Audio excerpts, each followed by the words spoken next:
It's time to get your champagne wishes and caviar dreams. Welcome inside the Hall of Fame. Now, can you dig that? Boom! Welcome inside the Hall of Fame. I'm Booker T, 6-time world champ, 2-time Hall of Famer. Got my man Brad Gilmore here with me, as always, coming to you from ESPN 975-925. Oh, yes, man. How you feel, man? How you feel, dog?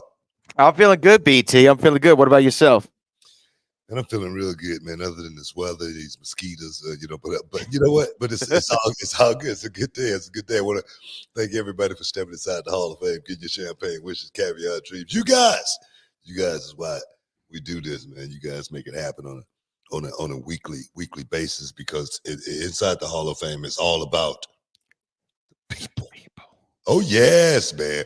But man, I'm getting excited. I'm getting so excited because we are getting closer and closer to Summer of Champions 10. That's reality of wrestling, guys. Summer of Champions 10.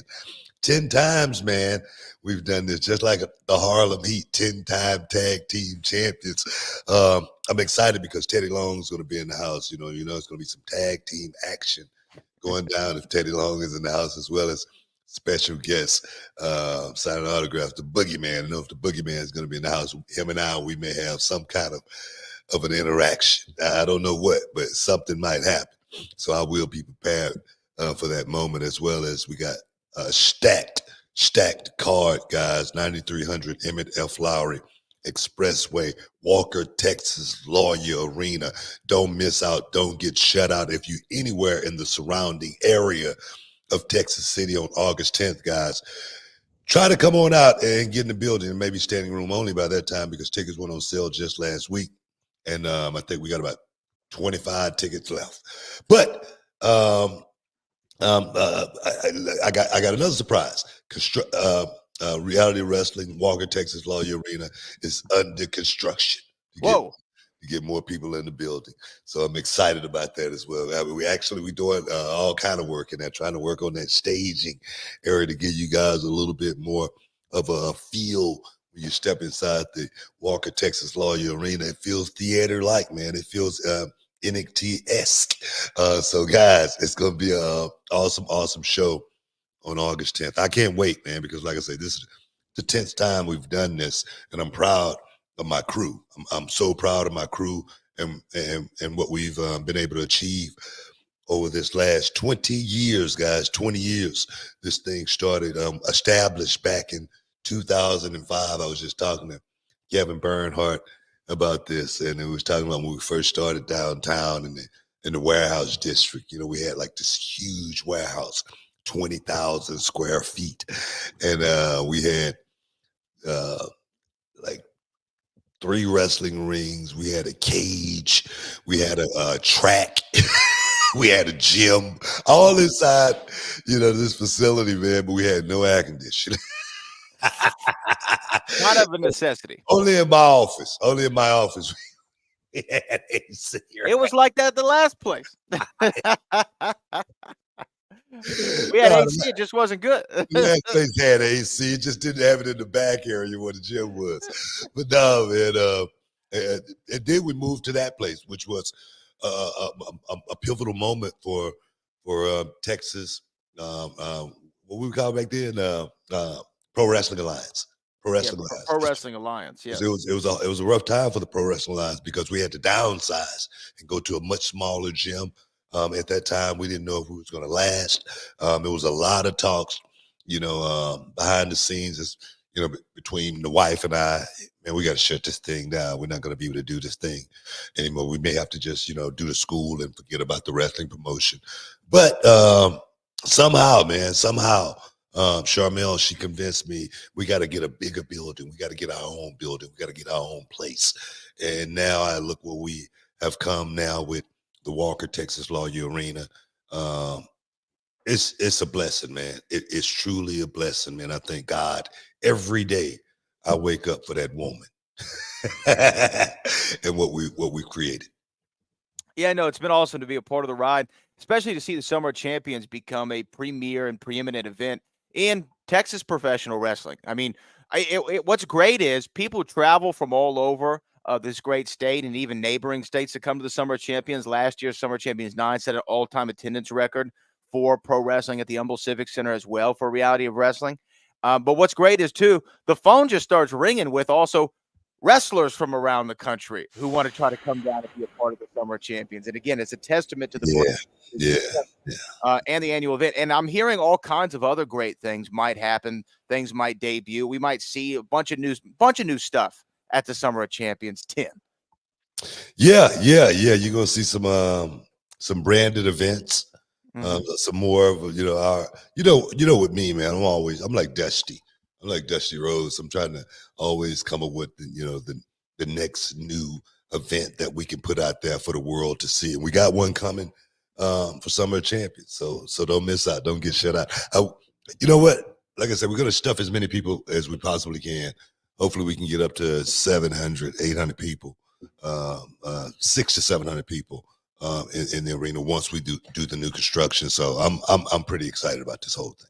Yeah, it's going to be incredible. So limited tickets still available, realitywrestling.com, Summer Champions 10, August the 10th at the Walker Texas Lawyer Arena out there in Texas City, Texas. We do know that the main event is going to be, or one of the big championship matches, I should say, is going to be Edge Stone taking on Gaspar Hernandez. You mentioned that on the last broadcast. I know people are mad at you for perhaps turning your back on Gaspar, and we'll have to see how that all plays out. I'm just saying.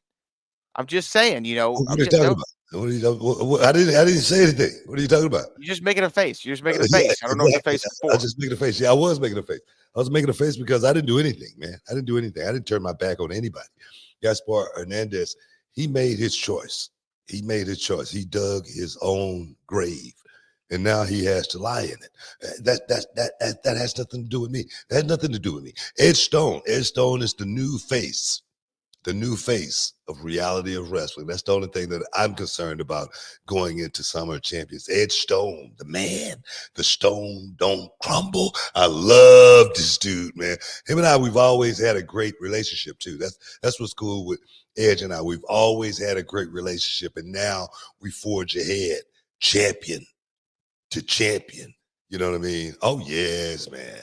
Oh, it's okay. I'm gonna leave that one alone. But again, Summer Champions 10 right around the corner, and so is a few other events, BT. I mean, look, last night they had AEW 250, the 250th episode of Dynamite. We do know we got Jake Paul, Platinum Mike Perry throwing hands this weekend. The following weekend is UFC 304, and then the following weekend after that is SummerSlam. So much is coming up right now.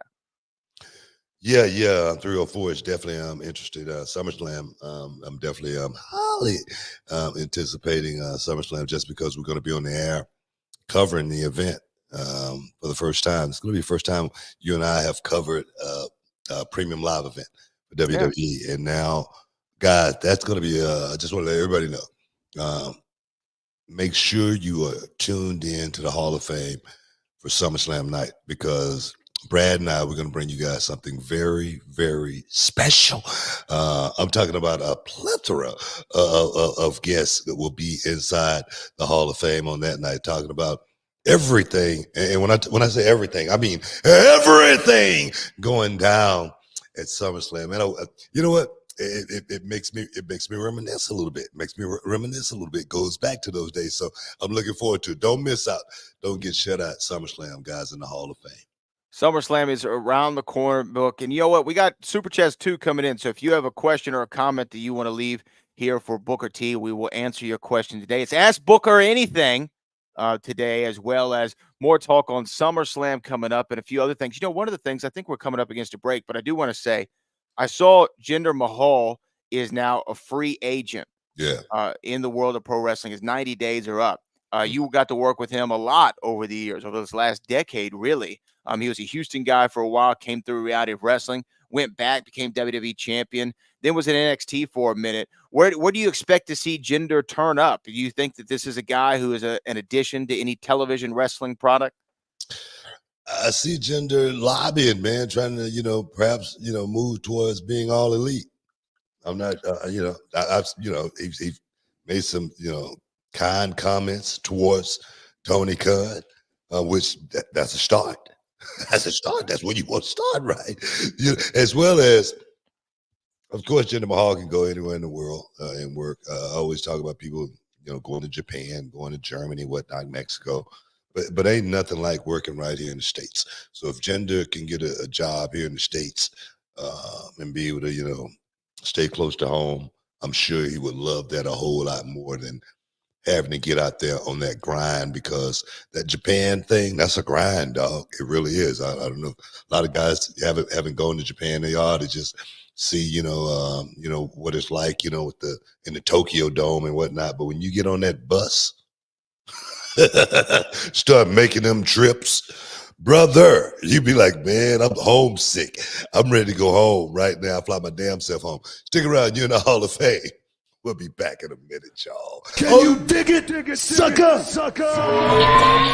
And this episode is sponsored by Blue Chew. Guys, let's talk about it. Let's talk about sex. Hey, you remember when you was always ready to go? I'm talking about strapping the rocket on it, man. Going straight to the moon. I'm talking about getting it done. If you want that extra confidence, I got something for you. Listen up.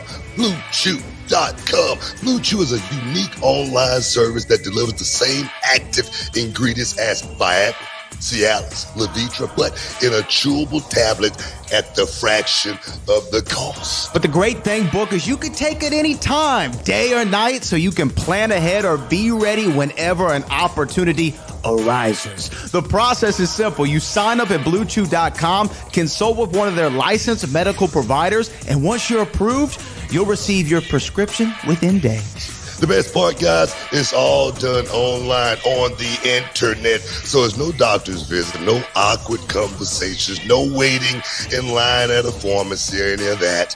And the thing is, Book, Blue Chew's tablets, they're made right here in the USA and prepared and shipped direct to your door in a discreet package, so no one is the wiser. Let's just get it out there, guys. Blue Chew wants to help you have better sex. Discover your options at BlueChew.com. It's like this. Chew it and do it. And we've got a special deal for our listeners. Try Blue Chew absolutely free when you use promo code Booker at your checkout. Just pay $5 for shipping, man. That's BlueChew.com. Use promo code Booker to receive your first month absolutely free. Visit BlueChew.com for more details and important safety information. And, we want to thank Blue Chew for sponsoring the Hall of Fame podcast. Chew it and do it. Shoop. Welcome back inside the Hall of Fame, man. You were talking about Dynamite 250. 250. 250. I didn't get a chance to see it. I heard a little bit about the Ospreay match, but I didn't get a chance to see it. So you want to give me an overlay of kind of like what happened? Did you get a chance to watch it? So I watched I didn't see the MJF Will Ospreay match in its entirety. I got to see a lot of highlights from it. And, after I saw the reaction of social media online, and then I started to tune in to see Mercedes Moné took on Nyla Rose, and Swerve Strickland and Okada battled one another in a non-title bout. Yes, champion versus champion. Like that. If you say Okada's name, make sure you say it right. It's funny because I don't get to tune into Dynamite as much as I probably would like to. But one of the things that was funny to me is when I was like, wait a minute, what champion is Okada? And they're like, oh, he's the Continental champion. I'm like, okay. And what is Will Ospreay? Well, he's the international champion. And then what is Swerve? Swerve's AEW champion. I'm like, man, there are a lot of title belts to keep up with. You know what I mean? And and this is not just a criticism of AEW. This is a criticism I have of pro wrestling as a whole, WWE included. Sometimes I feel like there's so many titles, it's hard to keep track. Now, I'd say in AEW, there are like 3 sets of trios titles, so maybe a little overkill. But anyway, this show, I think overall, I like titles, man. I like having a lot of titles. I'm just saying. You like a lot of titles? Well, I mean, kinda.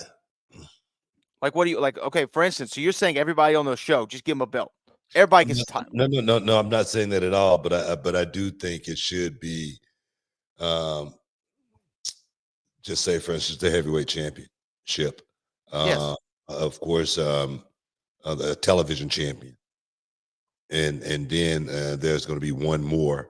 Of course, the ladies have been lacking as far as having one separate belt that that belt that gives the people that feeling that, well, man, they're getting ready to get the rocket put on them. You know what I mean? So I do like having that one extra title in there, which let people see that this is a guy, he's not the Intercontinental champion like that. He's not the heavyweight champion or anything like that, but he's on the radar. He's in the mix, So yeah, I do like that. Well, okay, but look, think about this. So in AEW for the men, just singles wise, there's the AEW World Title, there's the TNT Championship, there's the International Championship, there's the Continental Championship, and they officially recognize the FTW Championship. So that's 5 singles titles just for the men in AEW. And then you got that's quite an excess. Yeah, but hold on, now I'm not done, because on that same show you could also see the Ring of Honor World Title, the Ring of Honor World Television Championship, and the Ring of Honor Pure Championship. That's 8 singles men's titles. The thing is, the Ring of Honor brand should not even be on AEW TV. That's just my opinion. A lot. I mean, I get it. Hey, I get it. That like I just said, that's my opinion. Okay, it's just my opinion. But I do think women should have a tag team division. I mean, I agree. It should be a women's title, a women's champion, and then there should be another title in there for the women, to go for as well, like a television championship as well. Do you agree with me on that? I don't mind that. I don't mind there being a women's main, secondary, and tag. I think that's great. That's what I'm talking about. I mean, I like that. Overkill is too much. Overkill is too much. It has, I mean, the guys on the roster really have no reason to really think about trying to move up if everybody's got a title. Well, and to me, I mean, and WWE sometimes can also be victim to this, although they've changed in recent years, especially with the brand split. Things make a little bit more sense to have separate titles. But, like, what's the difference between the International Championship and the Continental Championship? What's the difference between the Continental Championship and the TNT Championship? What's the difference between the TNT Championship and the FTW Championship? I don't know. Different guys have them. That's right. Because at one time, like, WWE was title happy too. They had a cruiserweight title, a U.S. title, an intercontinental title, there was a lot. The 24/7 title at one point, there was too many. Yeah. Now cruiserweight titles out, 24/7 titles out. I just, too many titles, not enough champions is what I mean? Like, they have to mean something. They have to mean something. Yeah. What I always liked is where there's like a slight difference, like the television championship. You got to defend it on television. That makes sense, right? That's a good stipulation for a title. Television championship. Now we have the internet champion as well, right? Digital media champion is the TNA. That's TNA, right? Yeah. Yeah, and TNA. Which that right there is kind of stupid. Wait, that's your boy. So I'm just saying, that title right there should be thrown out the window. Why? Digital media championship. Come on, bro. Come on now. That's just taking it a little too far. That's something that an indie company would do, right? Well, and I say that because we did that once upon a time. No. We had an internet title because we were on the internet. Yeah, I know it. And then when we got on television, it changed to the television. Exactly my point. That's exactly my point. That's an indie like type thing, right? Yeah. So So I think they should pull that one. Yeah, the digital media championship does kind of suck. Yeah, as like a name. They No, could come up with a better name than for it, I think. the internet title, the internet champion, Internet championship isn't bad. sounds a whole lot Digital better. media. I don't even know what that means. Yeah, social media champion. The social media champion. Oh man, well we would have a lot of contenders for that title. But AEW 250 overall I thought was a good show, and it was headlined again by really that Osprey MJF match. MJF been a little bit quiet since coming back, in my opinion. Like I haven't seen his name a whole lot thrown out there, a lot of angles, but for him and Osprey went 59 minutes and 58 seconds, I believe, or something like that, Yeah, on television. You don't see yeah. that too often. I don't know. I'm not a big watcher of AEW. I mean, I can confess to that.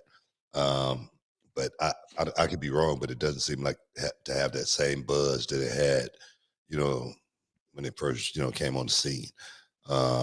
Especially now since the intertwining of ROH. It doesn't seem like ROH has helped that company at all. Like you say, you do see the cross branding between the two, because I was just watching it last week, and Shane Taylor was on there with his guys, right? And they beat some guys. I can't remember who they beat. I don't know if the guys are AEW guys or ROH guys, but they beat them.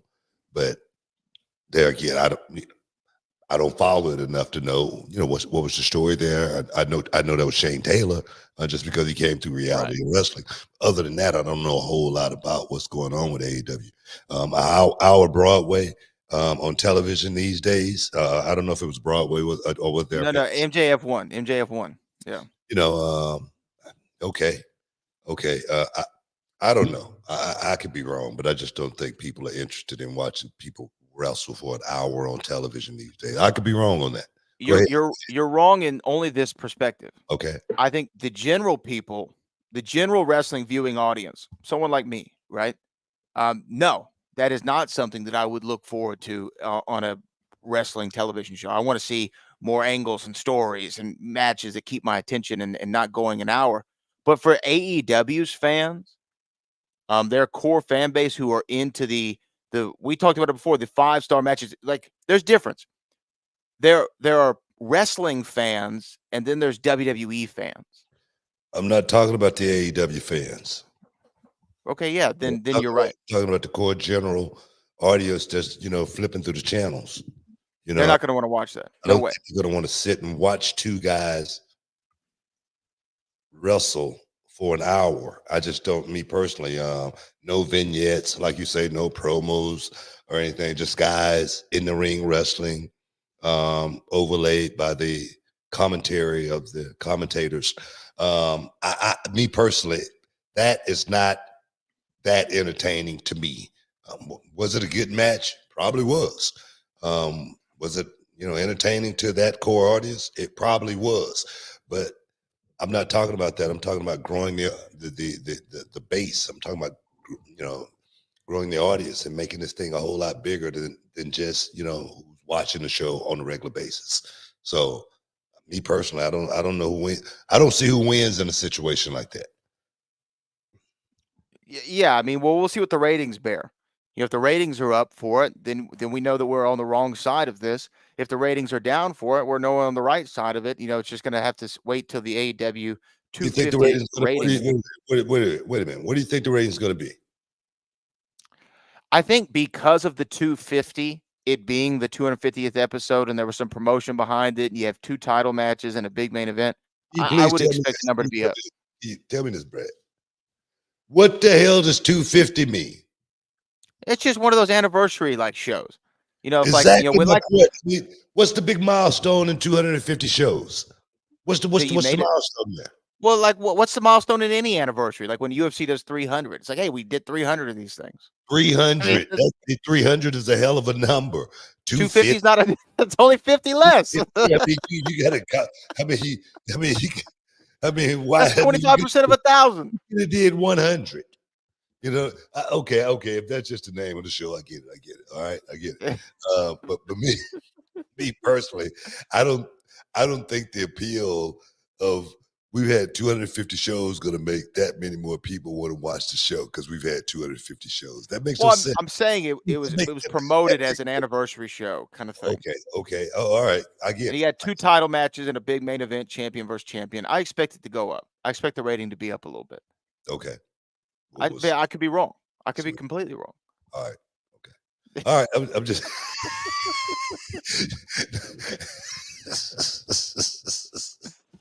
I don't know why you gotta get hot about it. I'm not hot, man. I'm not hot. You're wound up about it. What are you talking about? I'm not hot, man. I'm just sitting here looking over my notes.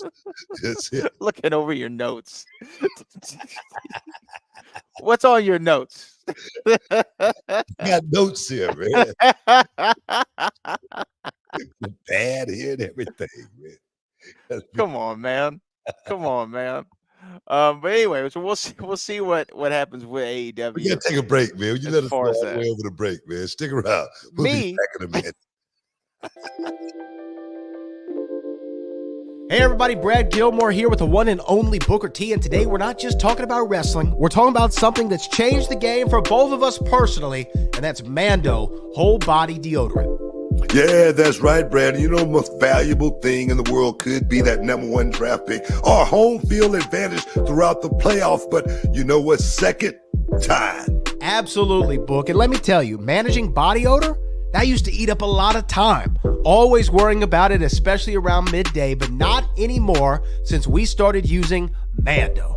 Yeah, but tell them why, Brad. Well, Mando isn't like those other deodorants that just mask the odor with heavy fragrances. Mando stops odor at the source. It blocks bacteria on your skin from breaking down sweat, which, by the way, is what really causes that BO.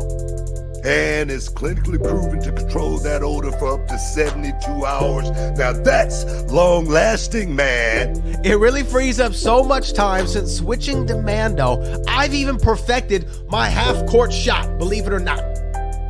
Man, that's awesome. And let me add, I've been using Mando everywhere. Pits, grundles, and even those stinky crevices. We all got his aluminum-free, cruelty-free, dye-free, and vegan. Designed by a doctor who knew what was up about body odor, man. And for our listeners, we got something special. New customers can get $5 off the Mando starter pack. That's over 40% off. Just use our code BOOKER at shopmando.com. That's shopmando.com. Use shopmando.com. Check out their starter pack. Brad and I would not steer you wrong. With Mando, you're really taking care of your body odor anywhere and everywhere. Give it a try and let us know what you think. All right, now back to wrestling. But remember, control your body odor anywhere, anytime with Mando, and save big with the promo code Booker at shopmando.com. What up, y'all? We back inside the Hall of Fame with my man Brad Gilmore. Hey, man, Jake Paul, Mike Perry. Yeah. Who you got? Who you got? I don't know. You know what? I really don't know. I feel like this should be a good fight for Jake, but I will say out of the MMA fighters that he's fought, I don't know how old's Mike Perry. Mike Perry's late 30s, I believe. I think mid to late. Out of all the guys who he's fought, like the old fighters. Actually, Mike Perry's 32. I'm sorry. Well, okay. Early 30s. It seemed like he's been around for a long time. I met him at the airport at MCO in Orlando. I don't know, maybe 4 months ago. Yeah. Really cool dude, man. Really cool dude. We saw each other right there by Zaza's, getting a cup of coffee and whatnot. Took a photo together and whatnot as well. So he's a really cool dude. As well as Mike Perry has totally revamped his whole career since he went to bare knuckle. He's actually become the star, the face of bare knuckle, and he's a monster. This dude. One thing about Mike Perry, he's like freaking the Terminator. You could just hit him in the face all day long. He doesn't stop, man. He'll keep coming. He's just gonna keep coming. But in this setting, being in a boxing ring with, I don't know what they're gonna have. I think 10 ounces. 10 ounce gloves. Yeah. I'm gonna tell you right now, if Mike Perry catch Jake Paul in the right place, right position, it could be a rough night. for Jake Paul. Jake Paul, I think is much bigger though. He's bigger. He's definitely bigger, and he's the heavier fighter and the heavier favorite. Well, I'm sure he's going to be the heavier favorite, just because he set it up. No, but no, Jake Paul is so much more bigger than Mike Perry, so I give him an advantage on size alone, as well as he carries a pretty damn good punch. Jake Paul. So yeah, no, Jake's got skill, man. People are speculating about Jake Paul here lately too, man, because he's been looking real jacked. Well, hey, look, his fight. I don't know about this one, if this one's an exhibition or if this one counts. I need to look it up, but because this fight kind of snuck up on me, I didn't realize it was this weekend until this week. But Jake and Mike is supposed to be under a commission rule, so he's not going to be doing anything that's supposed to be like in December or something like that now. November. Okay, all right. But what I was going to say about Mike Perry is that I feel like out of all the former UFC fighters that he has fought, which is Anderson Silva, and then you have Ben Askren, Tyron Woodley, and the like. I feel like this is probably the best odds any of those UFC MMA fighters have had. I think in Mike Perry. Mike Perry's younger. He's kind of known more for his striking than anything else, at least as of late, as you've coined him, the face of bare knuckle FC. So, and he knows his combinations. He knows his skill. Just because he's smaller doesn't mean that's necessarily a disadvantage, because it could be quicker. His gas tank could be better. Their business thing goes probably the distance if one of the guys doesn't get stopped. So it's a more interesting matchup than I think on paper than most people are realizing. Do I think it's going to mean that Mike Perry's going to go out there and beat Jake Paul? I don't know. I'm not ready to say that just yet, but I do think it's going to be a bit closer than because the odds have him at minus him being Jake Paul at minus 450.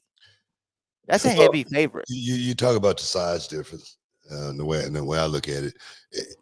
It's a whole lot different in boxing. It's a whole lot different in boxing, especially according to who's going to be officiating this thing, who's going to be the referee. What kind of referee you're going to have in there? Is it going to be, very, very lenient? He's going to let Jake Paul get away with a lot of holding, roughhouse tactics, stuff like that, dirty boxing inside, stuff like that. When it comes to boxing, it's a whole lot different than MMA. Even though Mike Perry is, well versed from both sides, he should be able to hold and grapple just as well. But the one thing is, I give Jake Paul the advantage going into a boxing match. Just because I wouldn't necessarily say he's been doing it longer, but he's been doing it more consistent from a boxing aspect. Mike Perry been, grappling, MMA, and doing this bare knuckle stuff, which bare knuckle that's a totally different animal.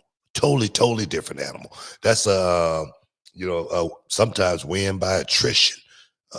You fighting against yourself sometimes. You might break your own hand hitting someone in that sport right there. It's a dangerous sport, which lets me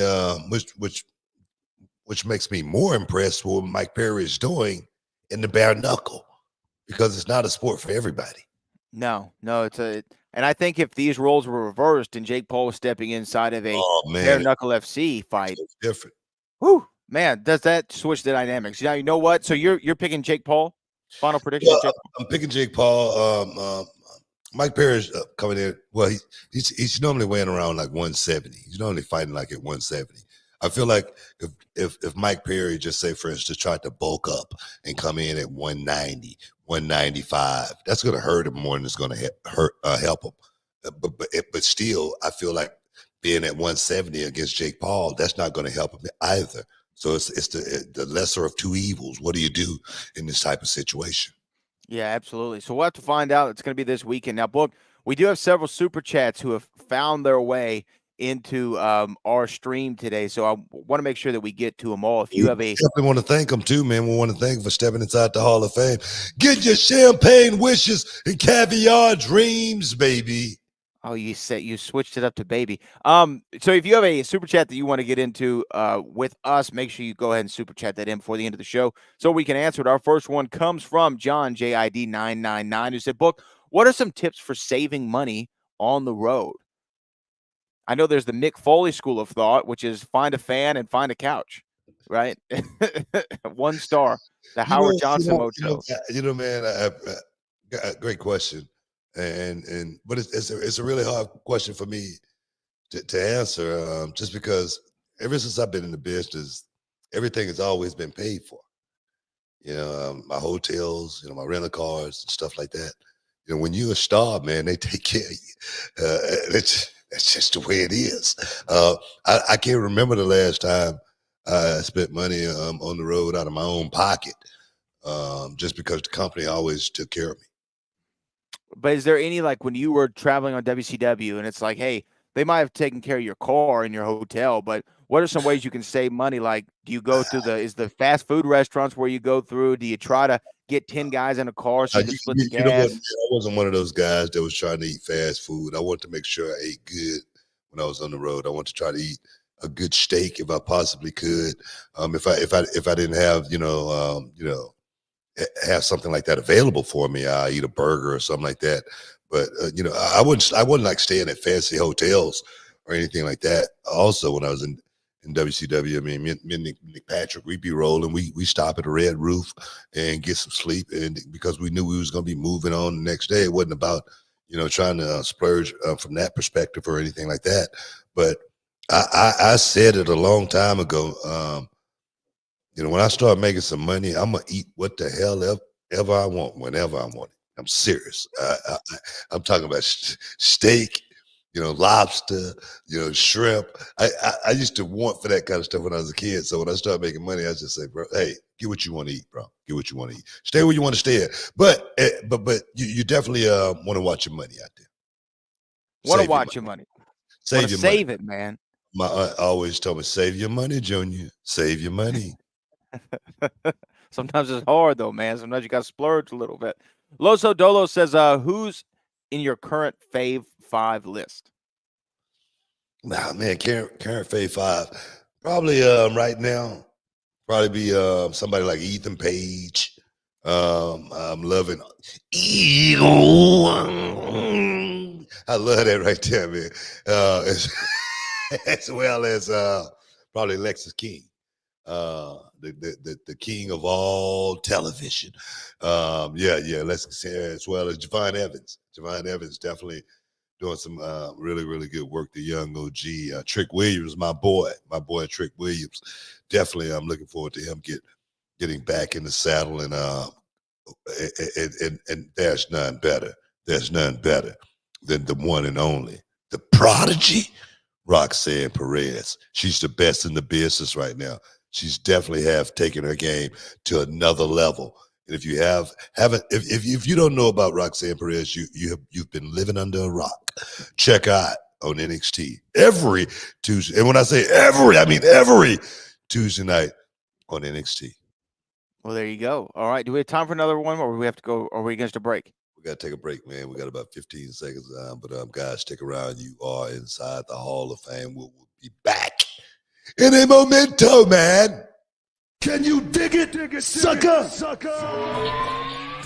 All right, everyone, it's Booker T and Brad Gilmore here, and we've got something exciting for all you sports, comedy, music, and theater fans out there. We're talking about Game Time, the fastest, easiest way to get your hands on tickets to your favorite events. That's right, Book. We love all those spontaneous, unforgettable moments, and Game Time is here to make them happen. Whether it's a last-minute decision to see a game or a sudden urge to catch a live show, Game Time has got you covered, giving fans access to tickets even at the last minute in over 60 cities across the United States and Canada. Hey guys, this ain't about getting in. This is about getting the best seats in the house. With Game Time, you can see images of your seat before you buy it. So no surprises there, guys. You can score tickets swiftly. Skip the line, guys. Just dive straight into the moment. Absolutely. And listen to this. Game Time guarantees the best prices. Find tickets in the same section and row for less elsewhere Game Time will give you a credit of 110% of the difference. So there's no reason to wait, bro. So whether it's the thrill of the game, the laughter of the comedy, the rhythm of the music, or the drama of the theater, guys, don't let the opportunity skip by. Choose Game Time. Grab your tickets and just enjoy the moment. Live should be spontaneous books, so guys, don't miss out. Check out Game Time now on their app or at gametime.co. That's gametime.co.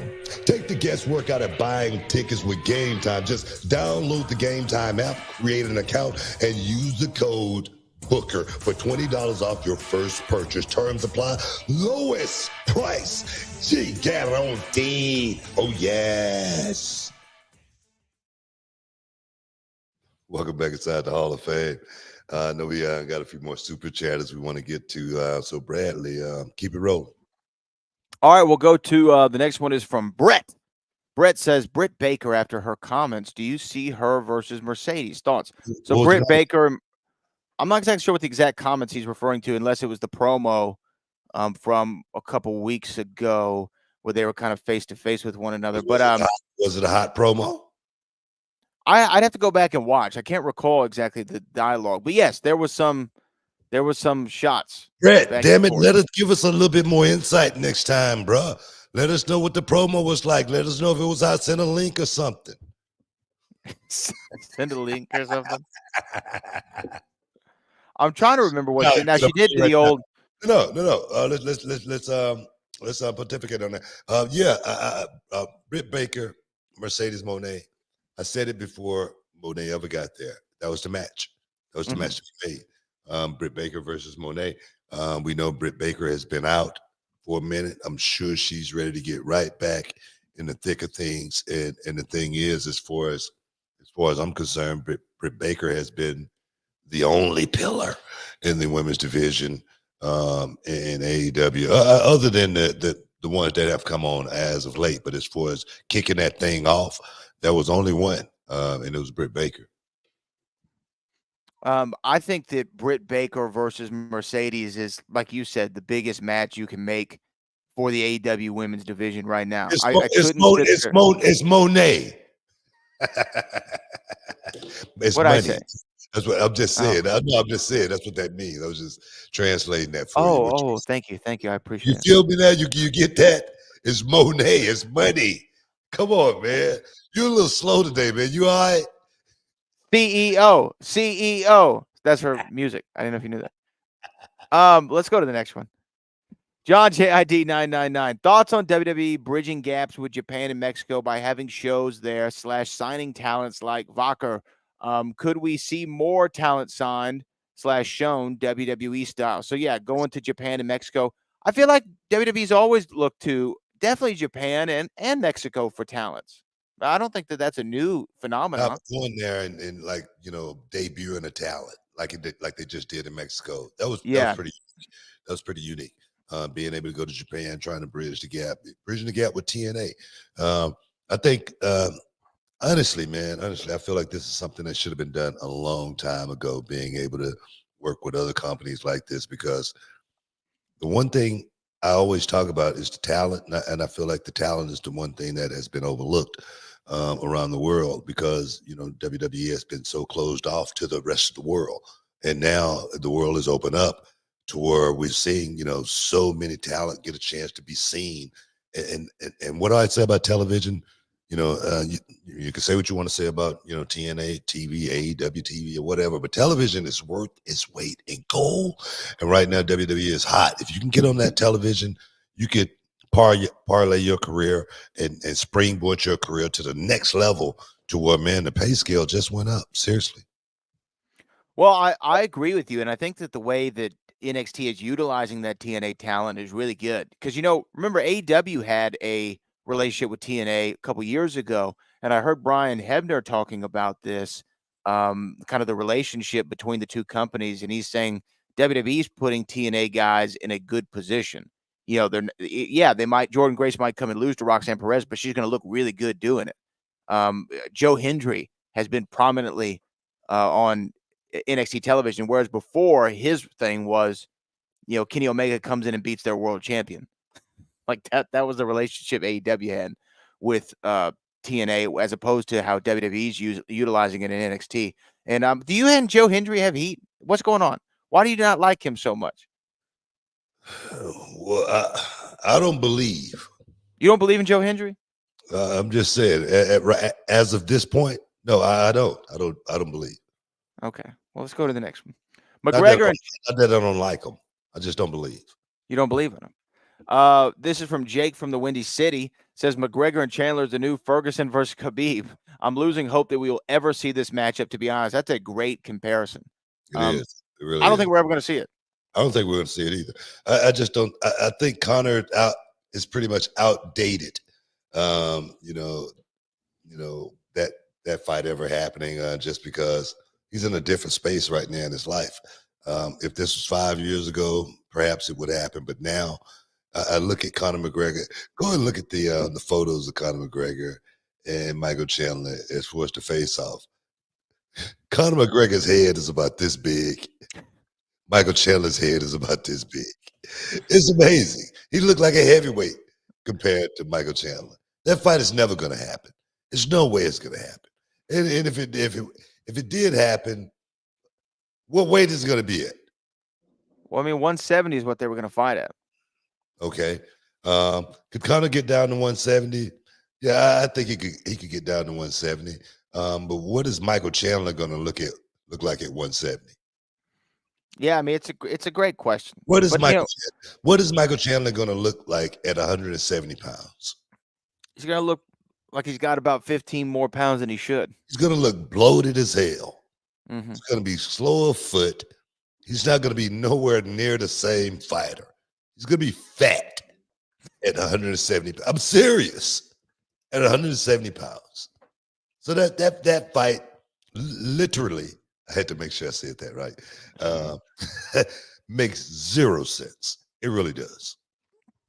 We'll see what happens. I don't think that we see it, though. I mean, I really don't think that Conor and Michael Chandler ever happens. It's just a feeling. I know we got a couple more here before we have to wrap up today. This comes from Virgil Dawkins. Hey, Book, what are your thoughts on blading? I don't remember you bleeding a lot in matches or many black wrestlers bleeding in general. Is that something you were against? And if so, why? It looked better on the white guys. I knew that's what you were going to say. No, I didn't like blading at all. I bladed once, no, twice. And with Samoa Joe. Mm-hmm. Here in Houston. I don't know if that was a hard way or a blade, though. Can't remember. You would have to tell us. I'm serious. That might have been a hard way, because I don't remember blading. And I remember doing it in Global once with the Blackbirds, Iceman King Parsons, and Action Jackson. Back in the day, I did it once back then. I got a little scar right on my head. It's still there. It's very, very small. And but I'm so glad that wasn't, the way I was looking to make it to the next level. I remember my first trip to Japan. I was staying in this little spot called the Tokyo Inn. And my brother and I, we came outside. We was waiting on a little van to come pick us up. They was going to take us to the gym and get a little workout in. And I remember Sabu was at the same hotel, and he walked out. And he goes, "Hey, man, how you guys doing?" And like, "Hey, man, what's going on? It's Booker T, it's my brother Stevie Ray, whatnot, Sabu." And he goes, "Hey, where you guys going, man? We're going to the gym." He said, "Man, you mind if I go to the gym with you guys?" We're like, "Yeah, man, you can go." And the whole time I was looking at him, and he had scars all over his whole body, literally everywhere. And I was wondering at that day, I was like, damn it, is this what it takes to make it in the business? I was like, because I don't think I could do it. You're rethinking I was rethinking my career talking to Sabu for the first time in Japan at the Tokyo Inn.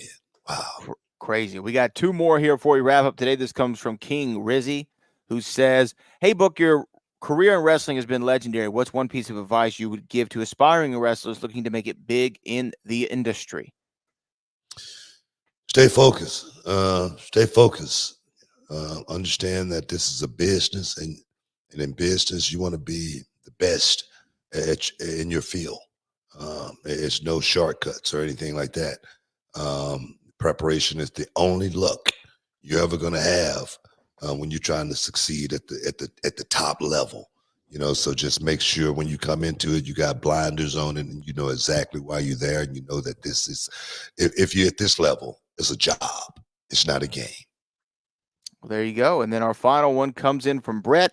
Britt said in an interview with Renee that if Mercedes is here to help the company, fine. If it's for money, then there's a problem. That's what she said. You know what? Her name is Monet. That means money. I was just going to say, that's just part of the game. If somebody like Tony Khan is giving out checks, you're going to have some guys that's going to go and pick them. I said that from the beginning. Didn't I say that? There's a check to pick it up. The boys are going to go get it. I said that from the beginning of this AEW experiment. And it's going to continue to be like that because that's just the nature of the beast in this game with the boys. If it's a check somewhere to go and pick up, they're going to go and get it. It's just, you know what? And I don't knock on that. So I'm like Pac, I ain't hating on nobody getting money. You know what I mean? He said anybody getting money. I'm just saying. But that's another story. It's a Pac story.